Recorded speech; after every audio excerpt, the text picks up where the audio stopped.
Students, आज हम आपको करवाएंगे ऑस्टिन के प्रभुसत्ता का सिद्धांत, Austen's theory of sovereignty. John Austin England के एक प्रसिद्ध विधिवेत्ता थे।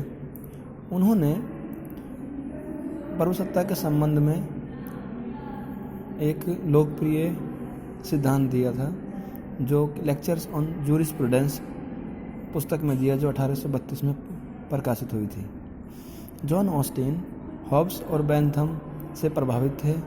जहां ऑस्टिन ने हॉब्स के शासन की निरंकुशता के सिद्धांत को अपनाया, वहीं बेंथम के समान कानून व राजनीतिकता में भेद को स्पष्ट किया है।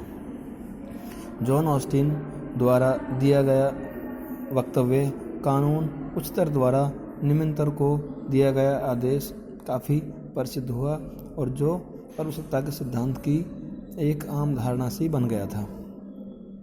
जॉन ऑस्टिन के प्रभुसत्ता के सिद्धांत को निम्न बिंदुओं के माध्यम से समझा जा सकता है। नंबर 1, प्रभुसत्ता राज्य का अनिवार्य तत्व है। यहाँ पर Austin essentials elements of the states, जैसे हम सभी को विदित है, पता है कि राज्य के 4 तत्व होते हैं, जिसमें भूभाग, जनसंख्या, निश्चित भूभाग, जनसंख्या, प्रभुसत्ता और सरकार है। उसमें से प्रभुसत्ता एक अनिवार्य तत्व है। निश्चित संप्रभु, डिटर्मिनेट सॉवरेनिटी। यहाँ जॉन ऑस्टिन यह निश्चित करता है कि प्रभुसत्ता निश्चित होती है, एक केंद्र में ही निहित होती है, वह अनिश्चित नहीं होती है। निश्चितता प्रभुसत्ता का एक अनिवार्य तत्व है। निरंकुशता और असीमित, जैसा कि पहले भी पता है कि जॉन ऑस्टिन हॉब्स के शासन की निरंकुशता से काफ़ी प्रभावित था और उन्होंने उसी से प्रेरित होकर के संप्रभु को निरंकुश और असीमित कर दिया है, उसको विभिन्न प्रकार की पावरों से लैस कर दिया है। चौथा है स्वभावतः आज्ञा पालन, हैबिचुअल डिसओबीडियंस। यहाँ पर जॉन ऑस्टिन कहता है कि संप्रभुता के जो कानून होते हैं वो स्वतः ही पालन योग्य हैं, उन पर किसी भी प्रकार का बाह्य और आंतरिक दबाव नहीं होता है। ये इसका अनिवार्य तत्व है। अविभाज्यता, इंडिविजुअलिटी। यहाँ पर जॉन ऑस्टिन यह क्लियर करते हैं कि जो प्रभुसत्ता है वो अविभाज्यत है, वो बटी हुई नहीं है इकाइयों और राज्यों में, व्यक्ति या राज्यों में बटी हुई नहीं है, बल्कि वे अविभाज्य है, उसको बांटा नहीं जा सकता है। जॉन ऑस्टिन के जो ये है विशेषता है, संप्रभु की आज्ञा ही कानून है। जैसा कि कहा है कि कानून उच्चतर द्वारा निम्नतर को दिया गया आदेश, ये यहाँ पर ये दिखाता है कि जो संप्रभु के द्वारा जितने भी आदेश दिए जाते हैं वो ही कानून होते हैं, उनका कोई भी विरोध नहीं कर सकता है। जॉन ऑस्टिन के संप्रभुता के सिद्धांत की विभिन्न स्तर पर आलोचना हुई है, जैसे कि प्रभुसत्ताधारी निश्चित है, नॉट ऑलवेज डिटर्मिनेट।